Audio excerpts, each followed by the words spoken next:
Have you ever been watching the news and heard somebody described as left-wing or right-wing and wondered where on earth did those phrases come from? Well, today we're diving into something that gets used in political conversations every single day, yet very few people can actually explain. The origin of the term left-wing and right-wing politics. Today we're going to try and explain where these terms come from, how they spread around the world, and whether they're still actually useful in modern politics, all in under 5 minutes.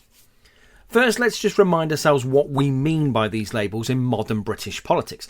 Left-wing generally means favouring greater public services, collective solutions and reducing inequality. Parties like Labour and the Greens tend to occupy parts of this space. Right-wing generally means favouring lower taxes, traditional values and market-led economics. The Conservatives and Reform UK sit further in this direction. But here's the thing. These aren't just abstract ideas. These labels come from something much more literal, and it started in France in 1789.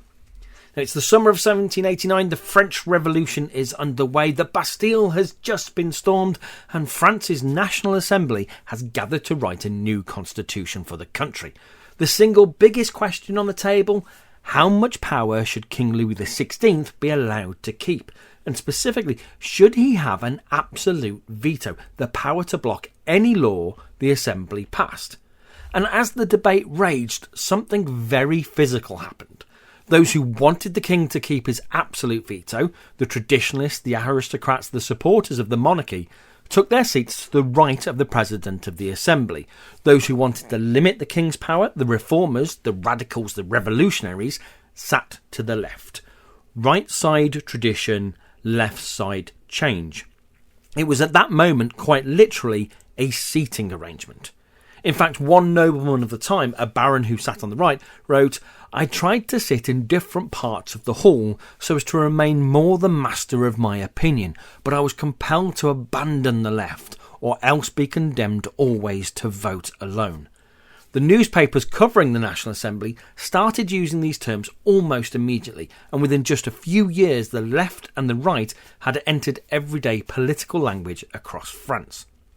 So how did it go from a debating chamber in Paris to the language used in every parliament and newsroom around the world? Well, the whole world was watching the French Revolution, and its vocabulary began to travel with its ideas. But it wasn't quick.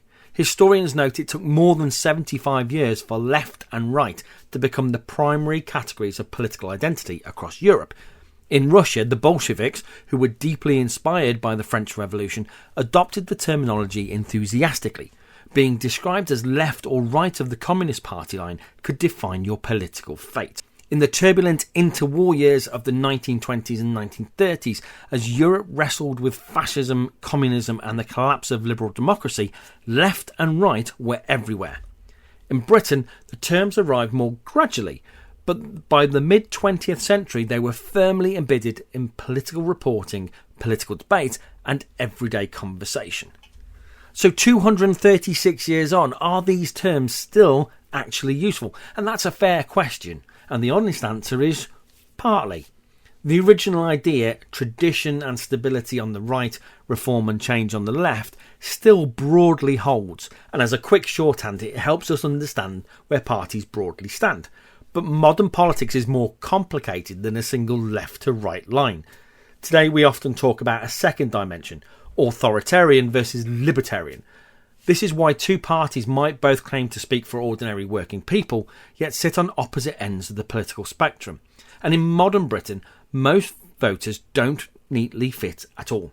Someone might be economically left-leaning, supporting more public investment, but socially conservative, or economically right, but strongly liberal on civil rights. These labels can only tell you so much. Think of the political spectrum as a starting point, but not the whole picture. So why does any of this matter here in the UK today? Because when Reform UK describe themselves as right-wing, or when the Liberal Democrats are described as centrist, or Labour as left-wing, these labels carry 236 years of political history. Understanding where they come from helps you understand what they actually mean, and when a politician might be using them to simplify rather than to genuinely inform.